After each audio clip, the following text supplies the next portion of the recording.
make a presentation on this program and flyers. And so today, the moderator will be Professor Dr. Toshio Obi and Professor Emeritus of the University, also EX of OECD Project of Economy. And also he is a special envoy of EU Secretary General for Academia, Director of APEC, E-Government Research Centers. And today is a great speakers. At first is Professor Dr. J.P. Offred. So thank you very much for coming to our Web Forum. And he is the president of International Academy of CIO, George Mason University, USA, and also he is a director at Center for Assurance Research and Engineering.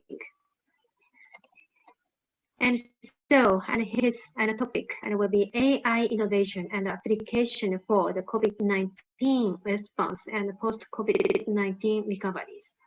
And the second speaker will be Professor Dr. Francisco Magno. So thank you very much for coming also.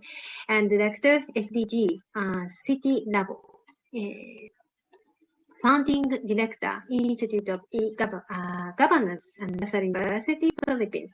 So his topic will be an SDG, localization and digital innovation in the Philippines. And the third speakers will be Dr. Spot, Taylor Watson. Nice to meet you. And he's the president and the CEO of Digital Government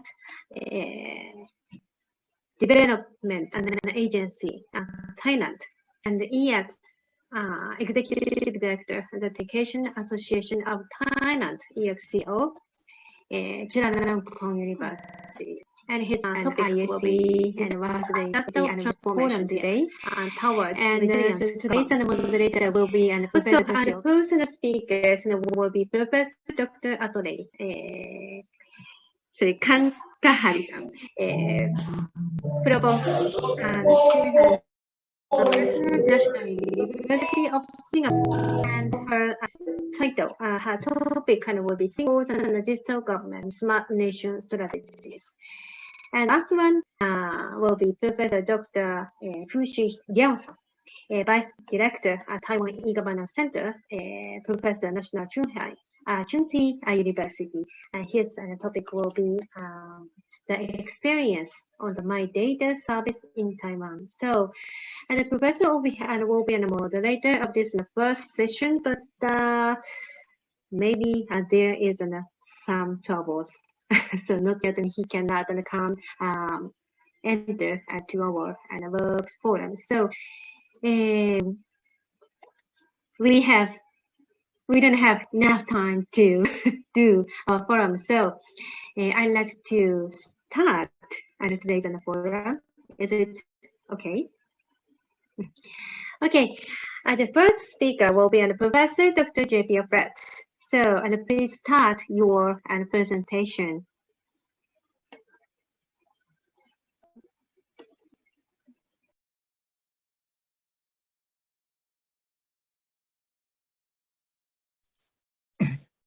Thank you, Professor Iwasaki, and thank you, Professor Obi, and welcome to everyone. It's very nice to see you all again.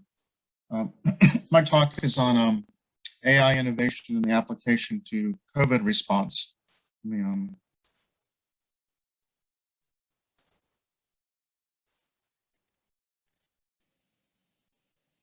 But first, a brief recap of the history of artificial intelligence to show how the artificial intelligence of today is much different than in the 60s and 70s and even 80s and 90s. These are just two pictures.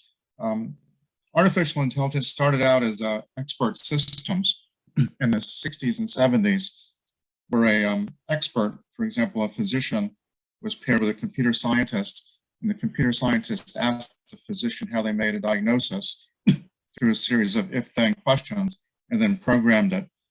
And that was how artificial intelligence was for many, many years, including up through on the left, when world chess champion Garry Kasparov lost a match to the IBM computer Deep Blue in the late 1990s.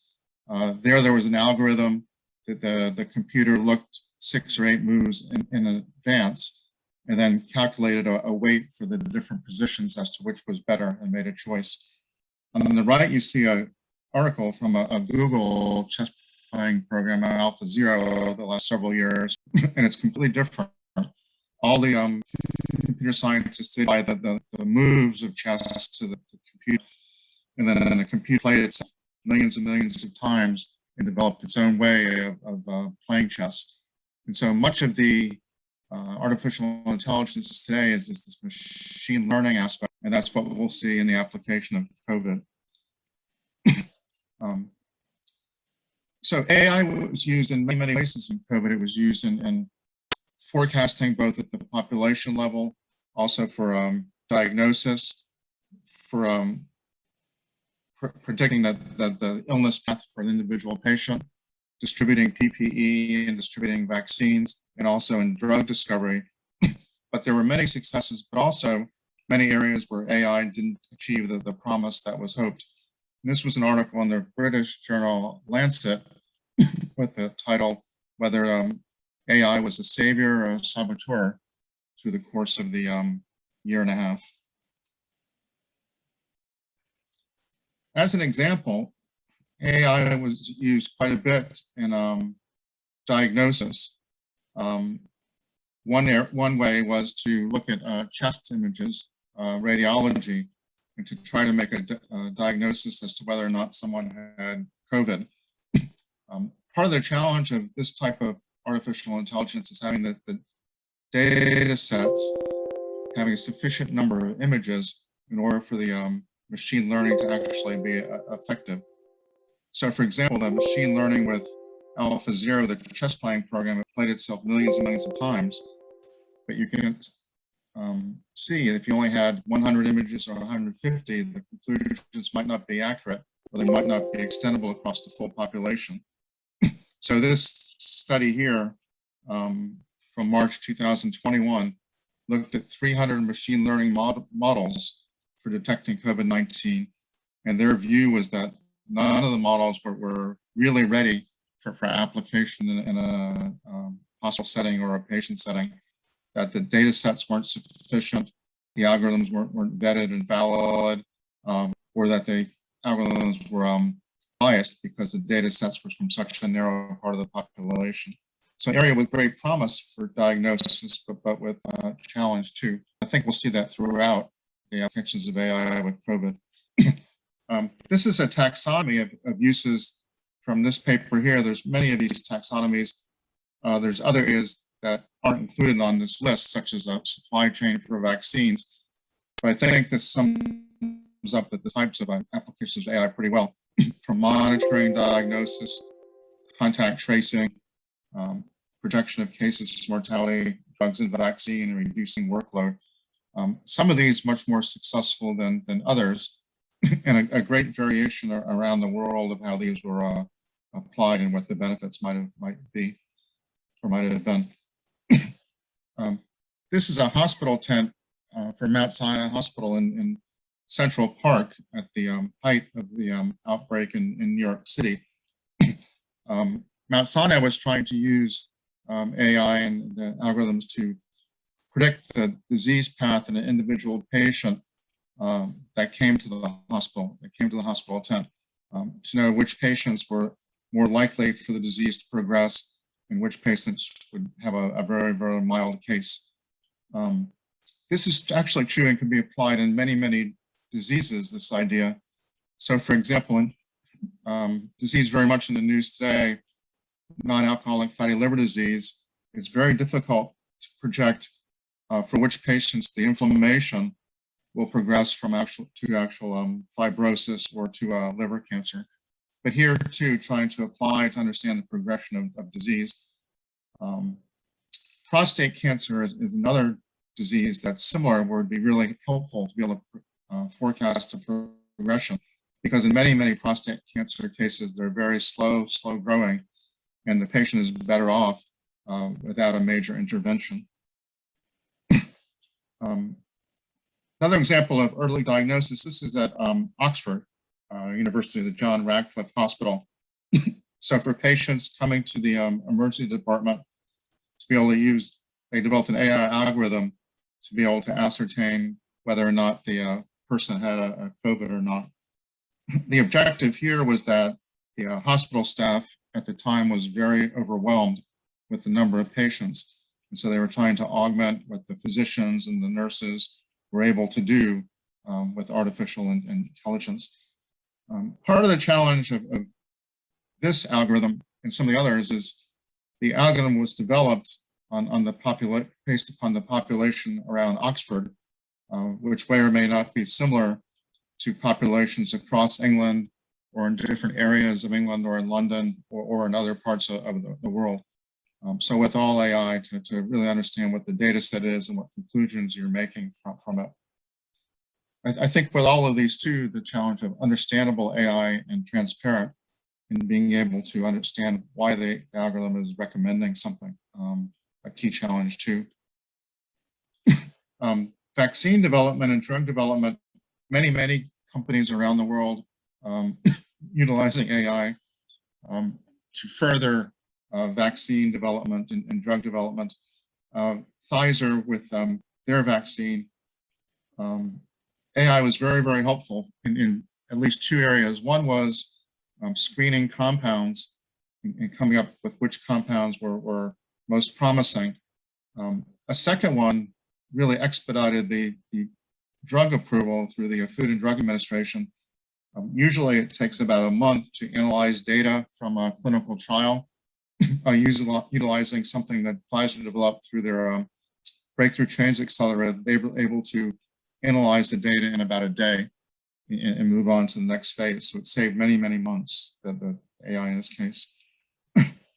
And Taiwan used AI in multiple areas, but they built upon their investment in digital government, investments in digital government the last 20 years, connecting together some of their systems, for example, the customer border system with the health system, and it very much helped in contact tracing. In conclusion then, much was accomplished with AI during the COVID and the COVID response. There were many challenges though, and questions as to how extendable some of the systems and some of the algorithms are across populations, and indeed how accurate some of the studies were, including on the radiology studies and trying to ascertain whether or not someone has COVID from a chest x-ray. And the European Union and OECD and many others are recommending that post-COVID that APEC and Waseda and others come together like in this forum and look at the privacy and the bias and the transparency and the accuracy and efficiency of artificial intelligence systems and how they can be applied better in case there's better for the next disaster such as this. So thank you very much, Professor Obi, and thank you, Professor Iwasaki.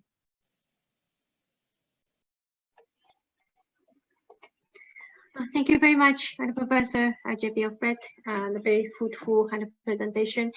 As we are suffered from the COVID-19 in the world, but then we can understand the utilization of the AI and innovation in the United States. Okay, the next speaker will be Professor Dr. Francisco Magno. Professor Magno, can you start your presentation? Thank you very much, Professor Iwasaki. My presentation yes. Today is on SDG localization and digital transformation. So you can see here a picture of yes. City of Manila. Yes. So the SDG City Collaboration Platform provides mechanism where the university engages with the local government unit, the private sector, civil society, and other development partners, co-produce programs, tools, and technologies to achieve localized SDG targets. So last November 18, 2020, my university, De La Salle University, signed a memorandum of understanding with the city government of Manila. So you can see in the picture the mayor of Manila, the city of Manila, Mayor Francisco Isko Moreno, signing this memorandum of understanding, and I was there as a witness for De La Salle University together with our vice president. And these are the city officials. So in the background, linked by Zoom are the president. It's the president of De La Salle University and the chancellor of De La Salle University.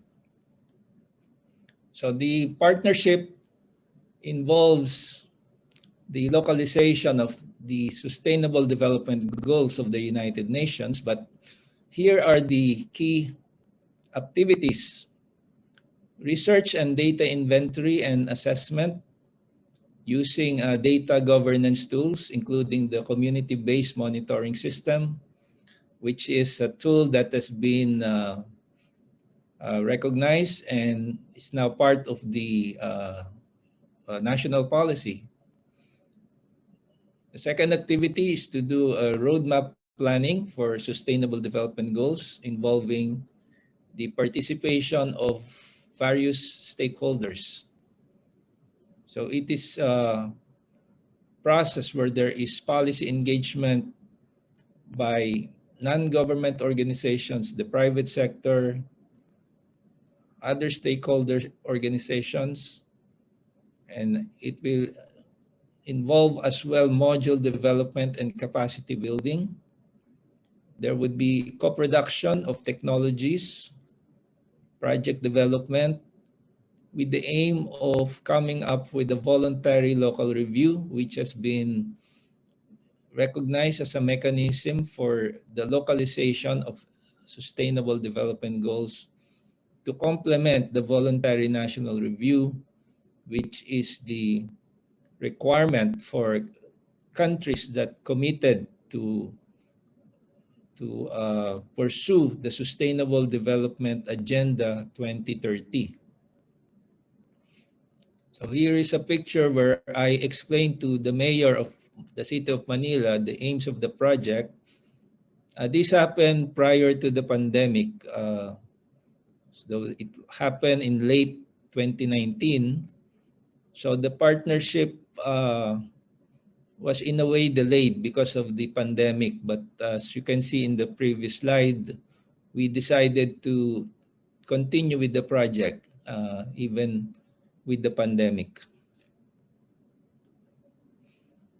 So the project would involve the development of a city, an SDG City Open Government Portal, where the citizens would have access to SDG-related open government data to enable monitoring of local SDG milestones, as well as providing a system for tracking local legislation related to sustainable development goals, mapping linkages of local initiatives to national goals and the SDGs, and system for responding to the public data demands of citizens and stakeholders. So this is just one demonstration project where the use of IoT, Internet of Things, with sensors, pollution sensors would be deployed in key areas in Manila.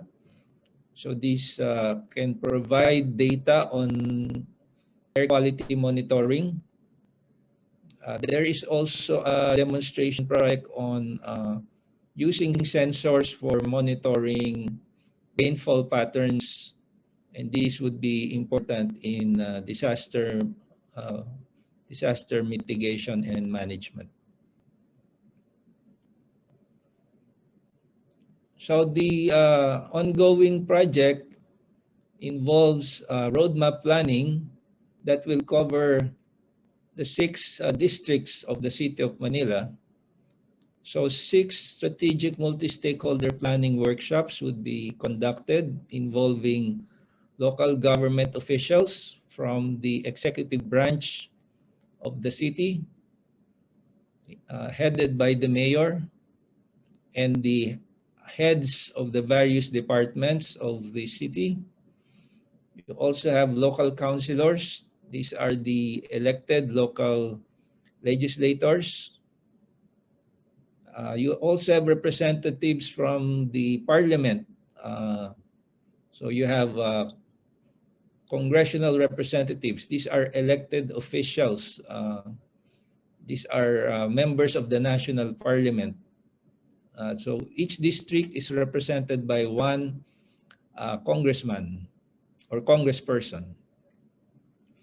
Since SDG platform requires a whole of society approach, so you have civil society representatives also as part of the roadmap planning, and a key element of the partnership is to develop an SDG University Consortium. As you know, Manila is the education capital of the Philippines. So our university is in Manila and will be playing a leading role in organizing the different universities to be engaged in the process. So various universities will also therefore be included in this process.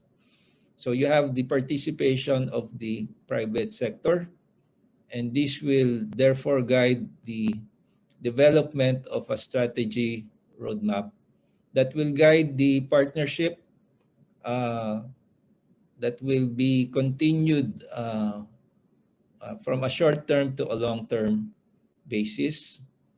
The memorandum of understanding that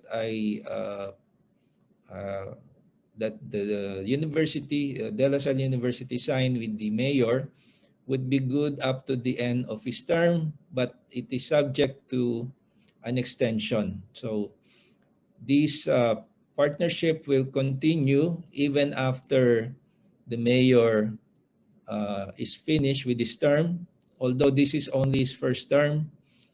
But there is the possibility that he might run for a higher position, perhaps even running as a future president or future vice president of the country. But the institutionalization of the process in terms of the SDG City partnership and using data governance and using the strategies of digital transformation would be continued in this effort to localize the SDG and use it as a model for the entire country. So that would end my presentation. So thank you very much for listening, and we hope we'll have a very productive discussion. Thank you. Thank you very much. I'm Obi, Waseda University, and just I returned to videos, and I'm now using my smartphone instead of the PC, which is out of order. And thank you very much, Dr. Maguno. And IAC and Waseda University is now working with United Nations on the SDG project, and I hope you'll join anytime, since you are the Vice President of the International Academy CIO. And I really appreciated your briefing on the SDG in Manila cities, and I hope it will be one of the best case study on the successful SDG local project. Thank you very much. And next is Dr. Support Tiarawat. He's the President and the CEO of Digital Government Development Agency, and also ex-CTO of the Chulalongkorn Universities.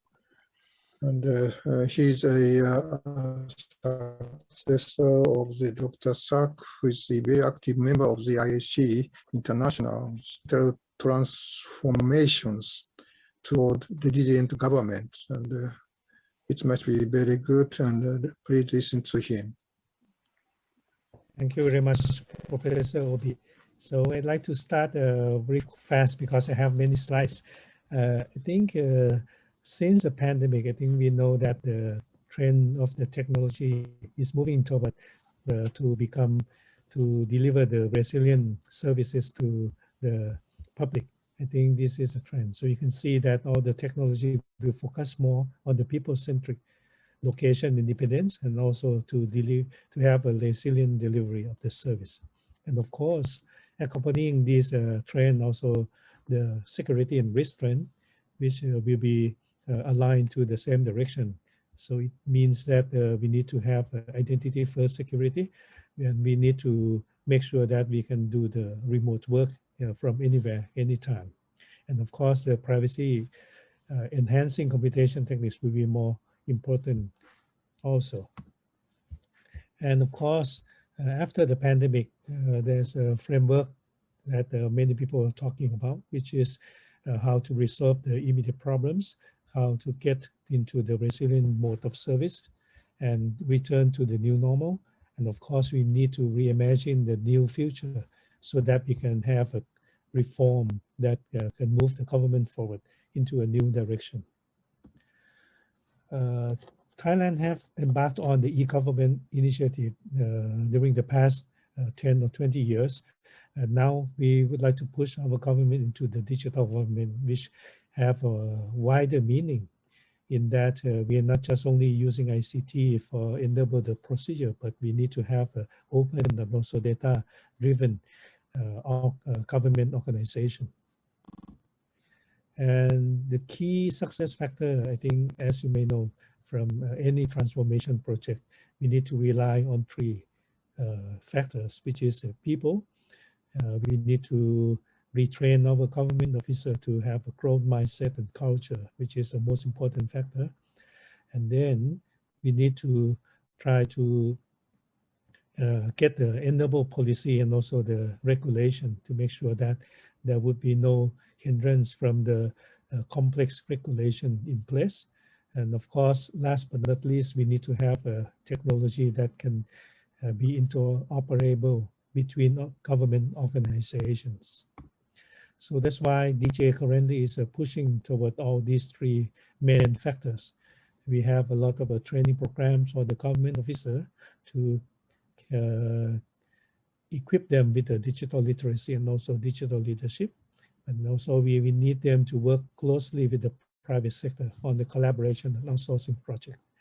We are doing the deregulation on most of the licensing procedure to make sure that the process would be shortened and more efficient for the private sector to deal with the government.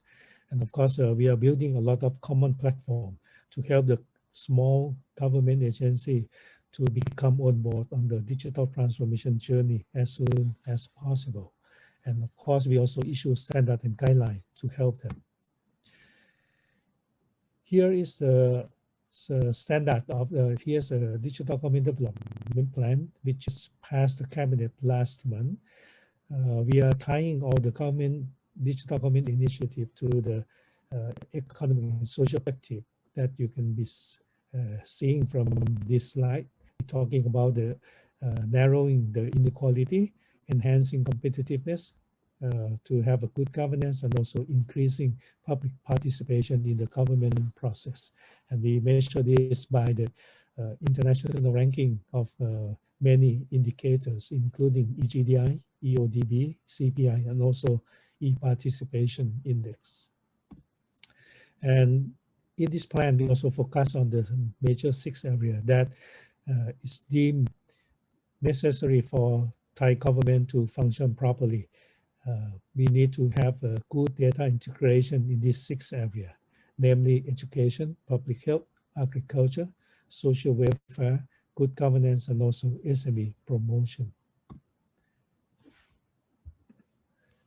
And we already drafted the digital government architecture, including the part which have contact with our citizens and also business or foreign partners. And we have the digital core service process transformation, and DJ will helping them building the digital platform for common use among the government agency. And of course, we have the infrastructure, human resource, and also the innovation hub that will put new technology into the government operation. Here are the sample of the common platform that DJ is currently doing with the other agency, including digital ID, service tracking, and also service request, e-mobile payment platform, and of course, we also have a e-certificate or digital certificate platform. All of these, we need to be aware of the personal data protection and also cyber security. So it would be the privacy and also security by design. I would like to highlight some projects that we have been building during the past year so that it will be helpful for the government in the pandemic period. We are building the digital government officer for their digital identity model so that all government officers will have the digital ID so that we can have a good reliability on who can access the government services and also the government data to make sure that we can provide non-stoppable government service to the public during the pandemic. The second one is that we are already building the citizen portal into the application that the Thai people can have their identity proving by using their mobile phone, and then they can access to their personal data, including all the welfare benefits and also other information as well. We just launched this, I think, 2 months ago. We also working closely with the university, with the Ministry of Higher Education, Science and Innovation, that we already have commitment from them that all the university will provide their graduates with the digital transcript or digital certificates by the end of their graduation. We already started with the 9 pilot university, and we also work with the government sector and private sector to accept this digital transcript. This might be just a small start, but I think it is a crucial step in the government that we will start to recognize the digitally signed document as a valid official document in our process. I think in the long run, we will also working on the self-sovereign identity model that will rely mostly on the digital signature documented. And another initiative that we are pushing a lot is about the open government data. We already work with a lot of government agency and come up with around 3,000 data sets at the moment.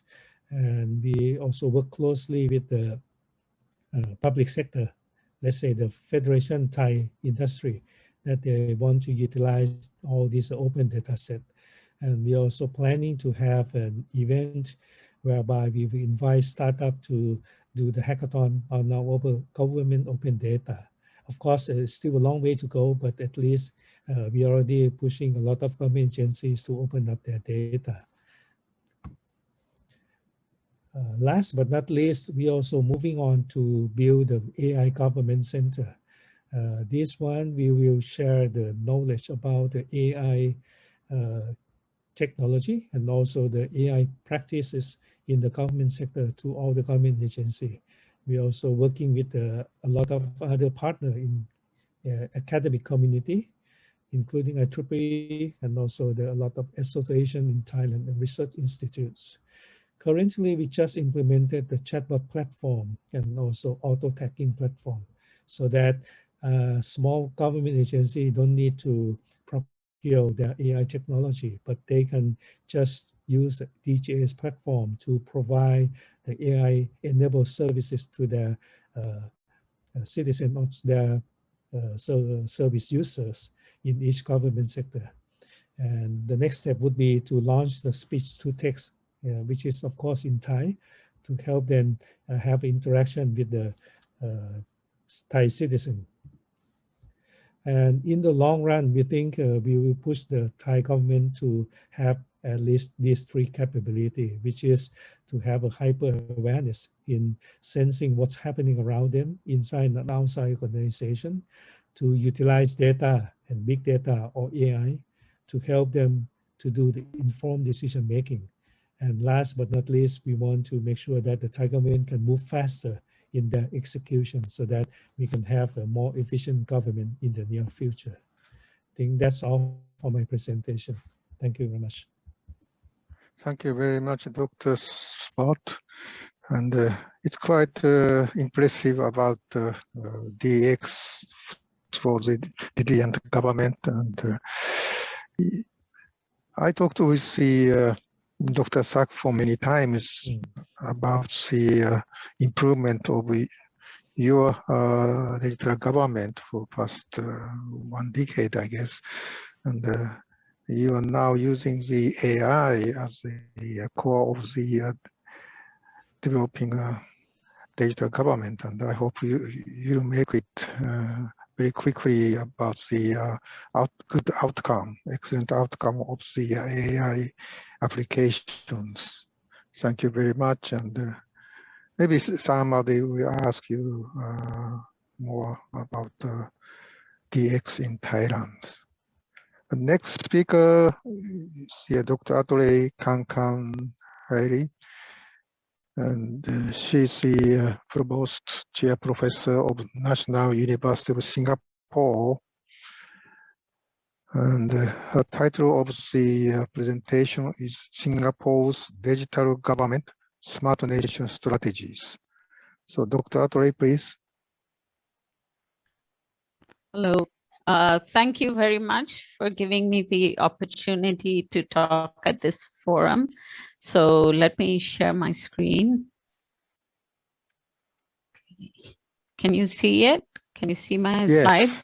Okay, great. Yes. So I slightly changed the title, but most of the content is pretty much the same. I wanted to focus on some of the new applications related to COVID-19. So here's my agenda. I'll start with the initial national digitalization efforts in the Singapore government, a smart nation concept, and then moving on to digital government and digital economy, and then spend more time on the recent developments, that is the national AI strategy and frameworks, and then end with the COVID-19 applications and what might happen going forward with these capabilities. So I'm going to cover this quite briefly. The journey started quite some time ago. There were a number of ICT and e-government master plans. The initial focus was really on computerization of the public sector, that is the public agencies. Subsequently, the focus shifted to development of ICT manpower and ICT skills. More recently, the focus is on upgrading and bringing more advanced technologies into the public sector as well as the private sector. So that is where we are at right now. So there have been these sequence of master plans, and I will talk about the more recent developments. So what do we mean by a smart nation? Does it simply refer to application of digital technologies? It actually stretches beyond that. It covers the entire economy as well as the population. So if we look at all the technologies that we have seen, the waves in terms of computerization, .com, mobile, cloud first, and now machine learning, there is a continuous transformation taking place. It's not merely bringing in the new technology, but changing the entire processes and operations of organizations and individuals' acceptance of these technologies. So the more recent blueprints that have been developed are with respect to the digital government and digital economy. The two work hand in hand and synergize. So it's not just a matter of bringing these transformations into the public sector, but also making sure that the private sector collaborates. So on the left side, you see the digital economy framework for action that has been put forth by the Infocom Media Development Authority, which brings these components together and sets the priorities. The digital government blueprint has set some very bold targets, as you can see, in terms of citizen satisfaction, business satisfaction, services, data sharing, training of manpower, and so on. And the government is on track to meeting these goals and these targets. So these are some of the key initiatives. There's both in terms of the infrastructure as well as the workforce. We have the next generation connectivity. So we have several of the telcos like Singtel and StarHub coming up with 5G standalone, network cards. We have more high-speed internet access across all regions and all parts of the island. We have the Singapore government tech stack, which is basically your entire stack of technologies for quick development of applications in the public sector. So there's this stack that is being built. We have various platforms, the National Digital Infrastructure Platforms, that is digital identity, e-payments, Smart Nation, and so on. The National Trade Platform is to facilitate seamless trade and transactions, reporting, insurance, and all the different parts of the trade, the international trade process. And the second part is really the initiatives to build the digitally ready workforce. So there are several important initiatives here. The Skills Future Singapore, this is about upskilling and reskilling. So there's a huge demand now from the ICT sector, and yet there are many jobs that are being lost. So there's a continuous need for this kind of reskilling and upskilling. Again, it's a collaboration between the universities to build this manpower. For example, our own intake in the School of Computing has become 3 times in the last couple of years. We have increased our number of undergraduates in computing from around 400 to 1,300. That's the scale we're talking about. That's the need from industry in terms of ICT manpower.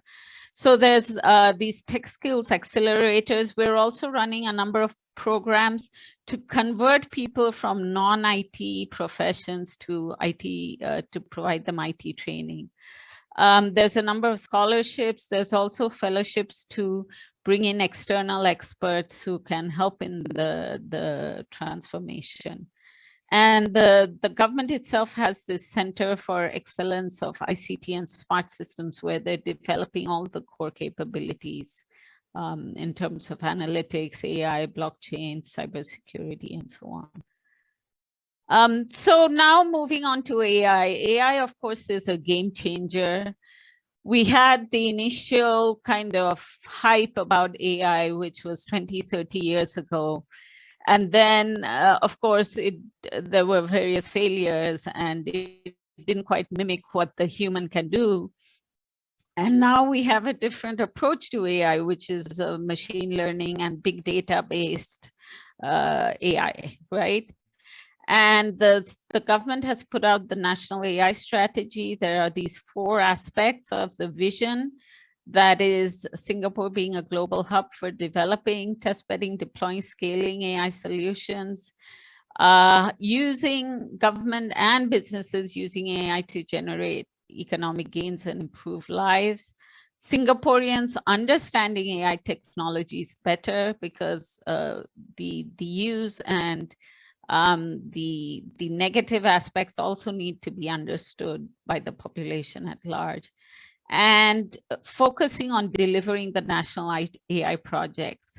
Now on the right side, you see a bunch of enablers. So there's the triple helix, there's a data architectures, data sharing, AI talent and education.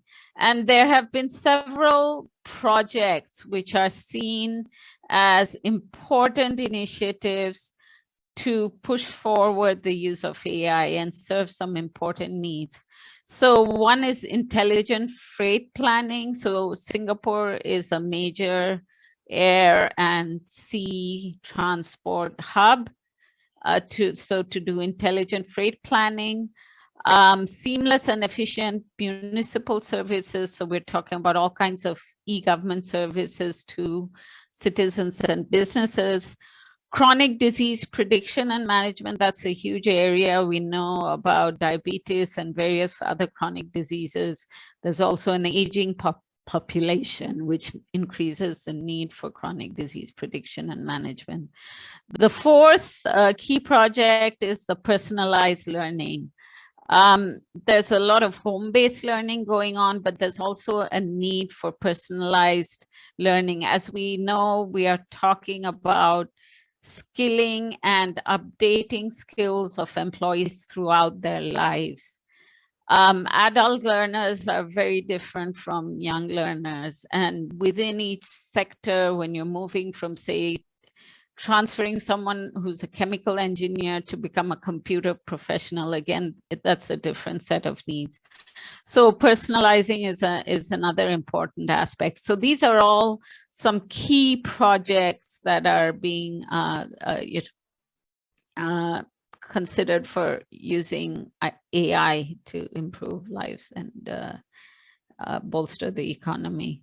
So this is a framework for, again, developed by the government to help businesses make more responsible use of AI.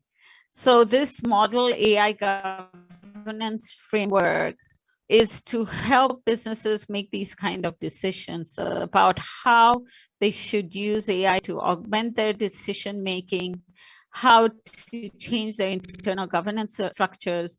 For example, an organization like a hospital, how does it decide to what extent it uses clinical decision support systems, for example?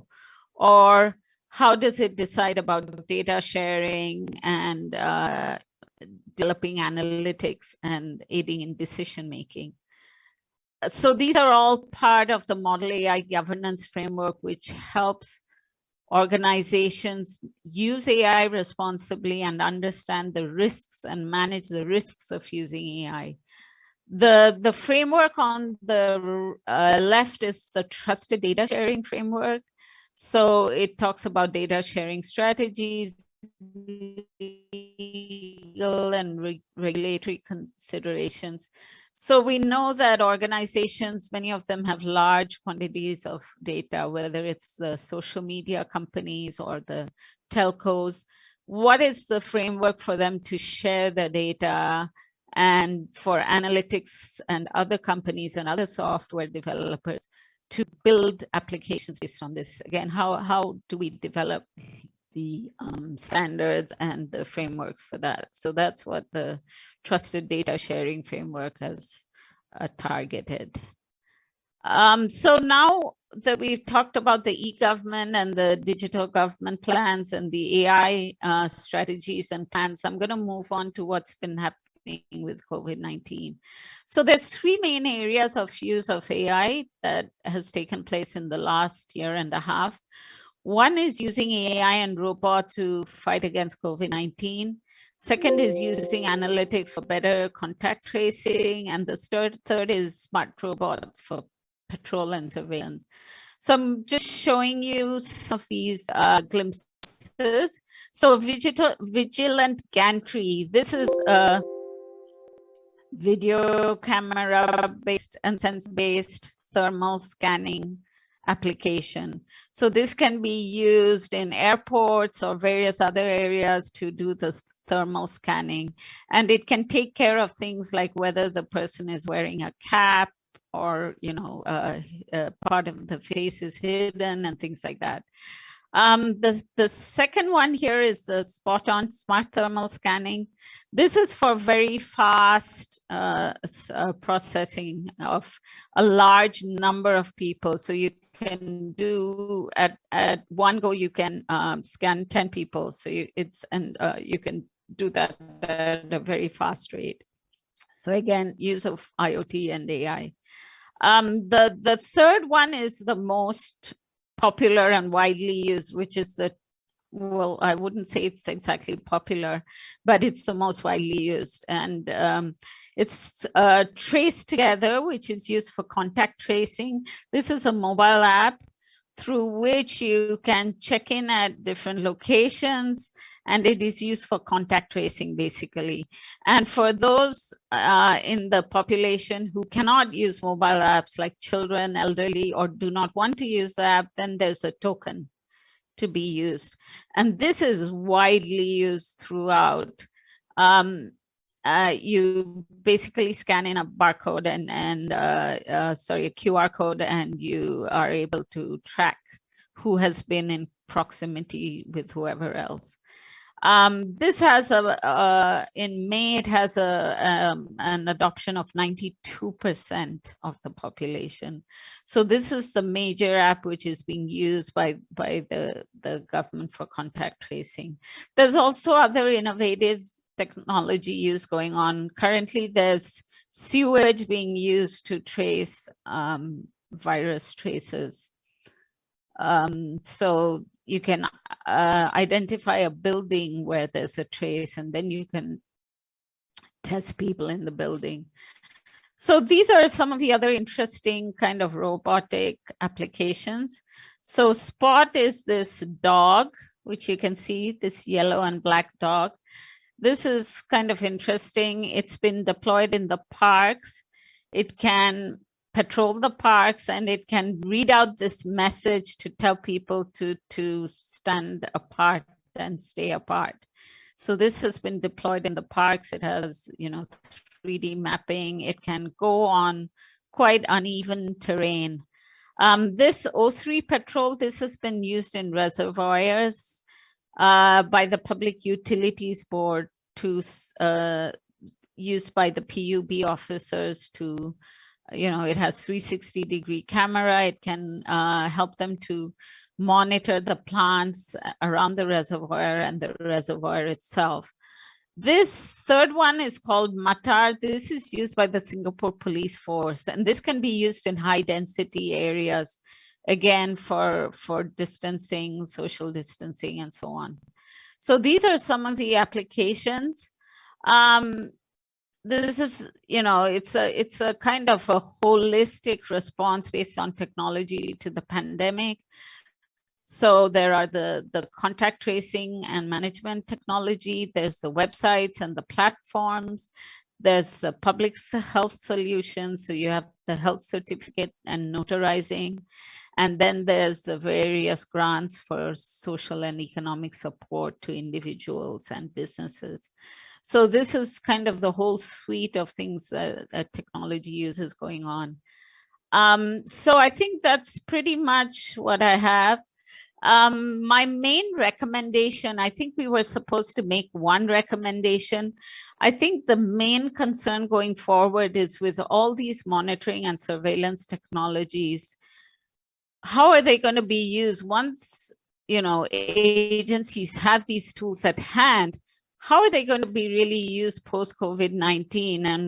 And there are major privacy concerns because there is talk now of using these for criminal, you know, crime detection and so on. So my main recommendation, if I were to kind of offer it, would be really to figure out how to address the privacy concerns of these technologies that have now been built for these purposes of monitoring and surveillance. So thank you for your time. I hope I haven't run over time. Thank you. Thank you very much. Yes, and yeah, also thank you for your one recommendation, which I ask you to be your homework. And we have the one more speakers, Professor Liao from Chinese Taipei, and he's the Deputy Director of Taiwan E-Governance Research Center, also Associate Professor of National Chengchi Universities. His title is of the speech is Experience on the My Data Service in Taiwan. So Professor Liao, please.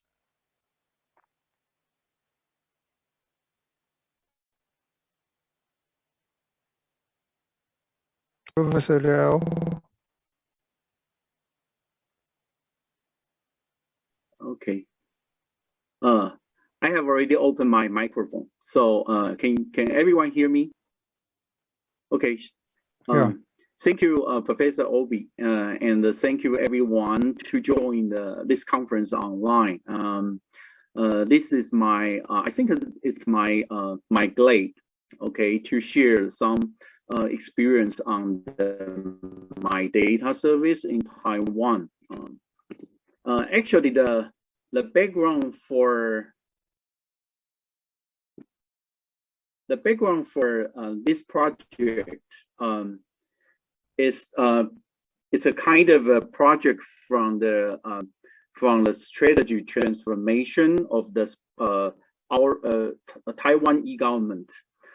In the past, we focus on the provide the government service with the digitalized business and the online procedure based on the internet technologies. But from that, I think that during those during this part, probably the time frame is from the 1996 to 2020. Now we just jump into next stage, into the smart government for Taiwan central government. We like to use the data as a backbone and apply the IoT and the blockchain to match the government service with the people needs. And we also combine the AI cloud computing to optimize the decision-making quality. And we try to construct the next stage of the public-private co-government model for smart government. So in this stage, we have actually we have three major goals. The first major goals is to open and transparent our data and try to maximize the data added value. The second goal will be to change our governance network and optimize the quality of the decision making of the central government. And also the third goal will be the integrated services functions and try to create some innovative smart service. The government idea just like to focus on the major goal for our smart government. We try to open and transparent our data, our government data, and we to maximize those data using to aid much more value in public services. So this is the strategy of Taiwan's data idea. I think the first one will be the situation of the personal data application. Actually, the first one we always face the personal data is collected for the necessary purpose of the administration. But there is no need to use the my data mechanism because the agencies, they have the business obligation to collect those data, and they can go to use those data from the open government data. So this area was not belong into the my data service. But and the second situation we hope use the My Data service, because we like to with the consent from our individual citizen. And we try to go through the third party to use his and her personal data by the My Data mechanism. So that will be, so you will see this is the target of the My Data platform here. That probably, okay, sorry.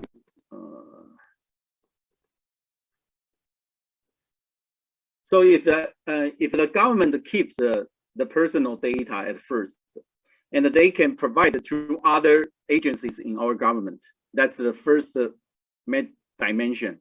And then another dimension will be provided to the private sector. And if we provided the government's personal data to the other agencies, in short term, the citizen can apply by electronic official documents without the paper. In the long term, all the service can be applied in one-stop platform. So that will be this dimension. Another dimension will be that provided those personal data from the government to the private sector. And the private sector can integrate the personal data of the government to provide a customized service and creating some valuable business model. So that's a target of the Taiwan My Data platform. So in this service, actually we have three models, maybe three functions. We can use it. The first function will be the personal data download. So after verify users' identity and the consent of the data downloading through this platform, the user can download and use their own personal data from the data providing agencies. So for example, the Ministry of the Interior. So currently they can download personal data set such as the household registration data set and the national ID image and the land administrative data, or maybe labor insurance status. So this is the first function. Another function will be the online service connection. So after we downloading the personal data from data providing agencies through this platform, and the public can immediately agree to online send those data to other public or private sector for personalized services. So this is the second function. The third function will be the counter service without the paper. So in addition to carrying the relevant documents and the materials to the counter for the application, the public can also download the personal data through this platform and generated a corresponding barcode, then deliver the barcode to the counter staff who can access download its personal, her or his personal data accordingly and proceed the application process. So those are the three functions from the My Data platform in Taiwan now. Okay, so this is the basic framework for Taiwan's My Data platform. Actually, the security and privacy will be the background, and from this My Data platform, the major function will be the identity verification and the personal consent. And the data provider will be the government, and the service provider will be the government and the private sector. So those will be the function which will be created based on the My Data platform. Probably we can integrate data among the agencies, and also we can download the personal data, as well as you can apply the services online without the paper. And in this platform, also we have a list of available data So for example, we can see the list of the data related to the livelihood and the welfare data. That will be the majority on this list. And then I just give you guys some example for downloading the personal data. Now we have already provided. So my data platform now is providing this, I think over 98 items now. Some service maybe can from the Ministry of the Interior. And also we have some service related to labor insurance, as well as the land administration. Maybe some service will be some data using can be applied according to the tax data, and also we have the health insurance data can be applied for the My Health Bank. So that's a download the personal data example. And the last slider, I give you guys another example. That will be the provide the data to the service counter.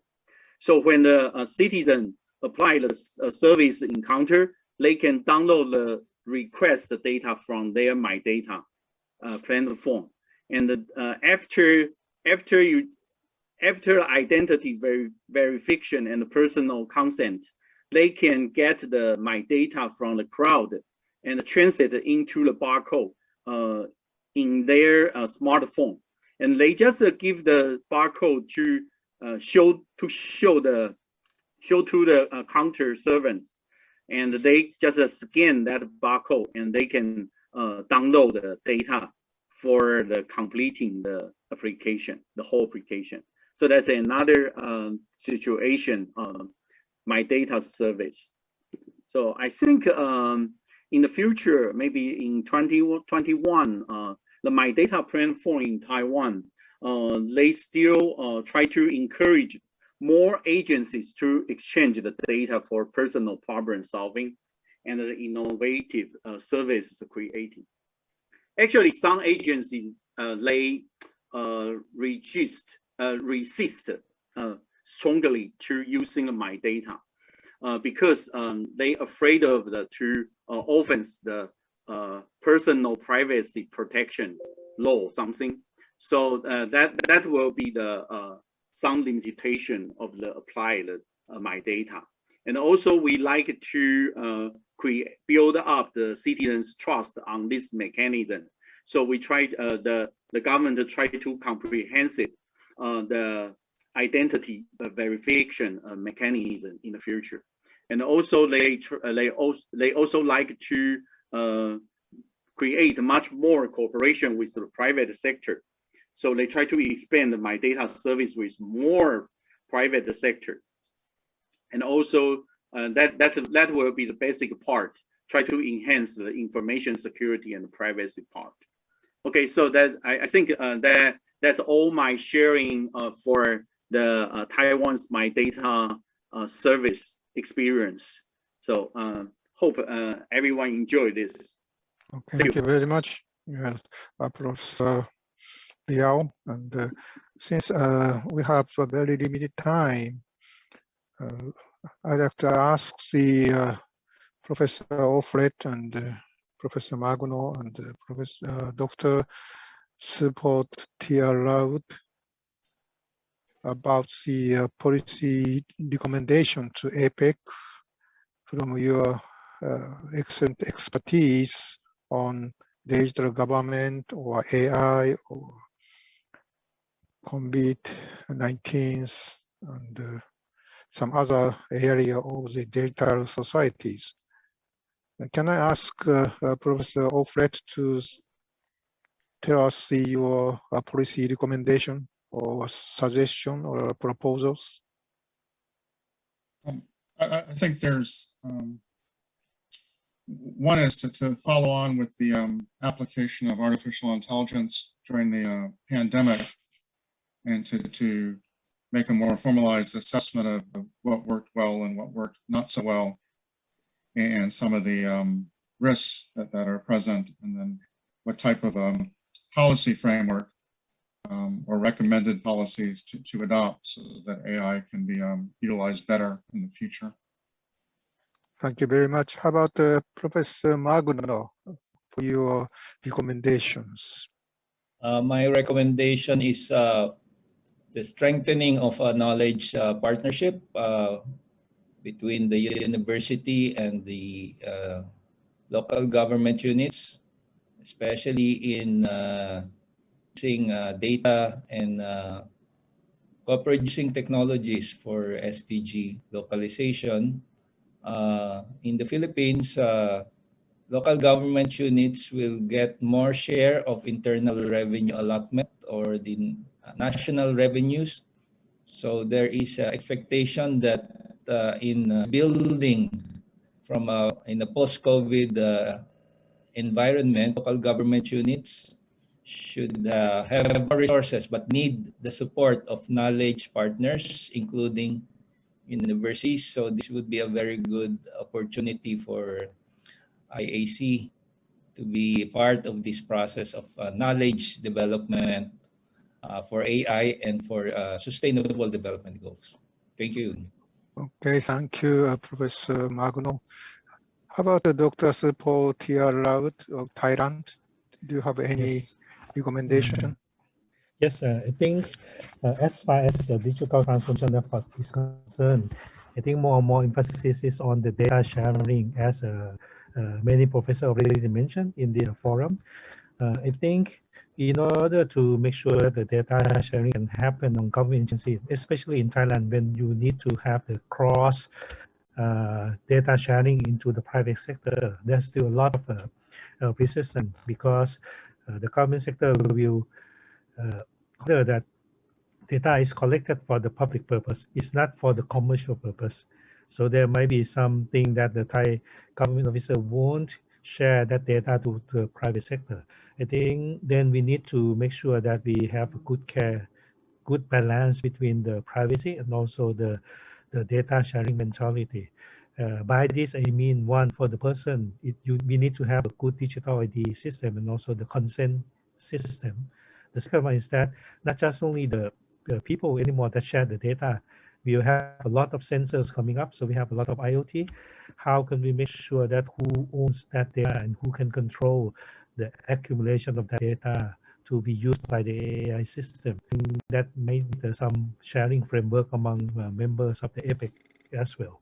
Last but not least, I think the annotation technology is becoming more and more important. In order to share the data across research community in the APEC countries, then we may need to have some agreement on the annotation technology to be used to make sure that we can have a good level of detail of the data to be useful for the academic research. I think that's for my comment. Thank you. Okay, thank you very much. Yes, it's quite excellent recommendations. And how about Dr. Atolei? You made one recommendations during your speech. Do you have one more? No, I think that's the main concern that I saw, because we have this whole suite of monitoring and contact tracing surveillance technologies, but how do we ensure their appropriate use going forward, and how do we implement privacy preserving technologies while still gaining the benefits of these surveillance, automatic surveillance and monitoring? Yeah. Okay, thank you very much. And how about Professor Liao? Do you have any recommendation or proposal? Actually, just from my experience of my data sharing experience, the private sector now in Taiwan just as much more sharing data from the to the government. But the government doesn't have any tools, maybe the weapons to negotiate with the private sector. They just try to open much more for them by freely. So probably in the future, Taiwan now, we try to create some project related to the data market, to build up a data market, and it's a kind of a place to trade the data between the public and private sector with each other. But however, there could be some difficulty to face will be faced when we try to create the market of the data. For example, the principle of price will be the difficult, because the data, the characteristics of the data were totally different among the various agencies. So maybe some data will be more complicated, but some data will be more simple, and some data will be more private, and some data that will be easy to open, no with the private.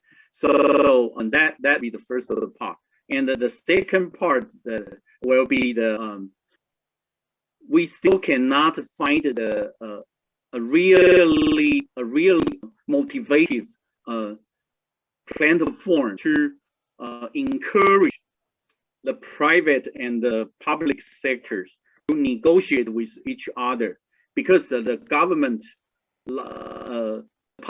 always afraid of the corruption. So if they try to incorporate or operate it with a certain or specified private sector to create some innovative project, they probably will have some fear about the maybe it's a partition, no problem. So that will be my comments from my data sharing. Yes. Okay. And I wonder whether you have Tommy from Finland. Tommy is Finland. If you're in the sessions, please let me know. He's a professor of the Turku universities in Finland, and European view might be interesting, but maybe tomorrow he'll join us. And may I ask the other speakers tomorrow's sessions if you have any comment to our first session today?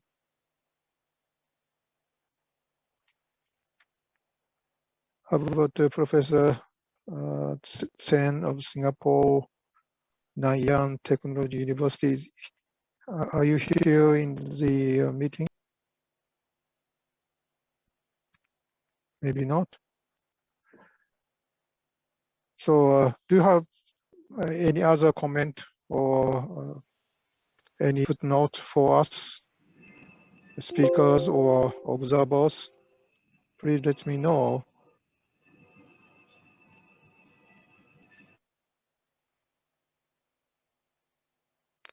I think we have Japans in Bangkok.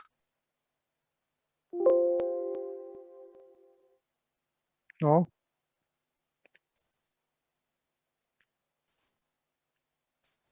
All right, and maybe we'll finish up very soon. And Professor Offred, I think you have a lot of the experience on the international scene, and maybe you can give us the AI best applications in the United States for digital government again, and just you can give us the best one. I think the United States, similar to Japan and Singapore and Taiwan and Thailand and European Union, are looking at ways towards explainable artificial intelligence, so that the human who's working with it, such as a physician, can understand why it's recommending what it recommends, and that it's traceable and transparent, and then also repeatable and verifiable. I think part of the challenge with the COVID, some of the COVID artificial intelligence applications were that they were rushed to market so quickly with limited data sets that it wasn't possible to ascertain why they were recommending what they were recommending. or to determine whether they would be extendable across populations or from country to country. There's a really interesting project through some of the African countries and Harvard University, with the point of view that the data sets that are being used in artificial intelligence development aren't applicable to the African development context, the sub-Saharan African context, and that there needs to be country or region specific data sets in many cases. So thank you, Professor Obi, and thank you, Professor Iwasaki, for organizing a wonderful forum with the many interesting talks. Yeah, thank you very much too. And as I said before, this is part of the IAC activities with APEC, and another one is the with United Nations SDG project, and I hope everybody can join in the future about SDGs, which Professor Magno is leading in Philippines, and we may have the very excellent contribution to the United Nations about SDG issues. And also APEC IAC forum today and tomorrow might have the not the online forum, but also physical real forum face-to-face next year, because this is the annual event for APEC and IAC. So I hope you join again. And in the meantime, and we'd like to publish the very interesting report on these issues, digital government innovations. And I hope we'll continue to work with you, and hope we can meet tomorrow again. Thank you very much.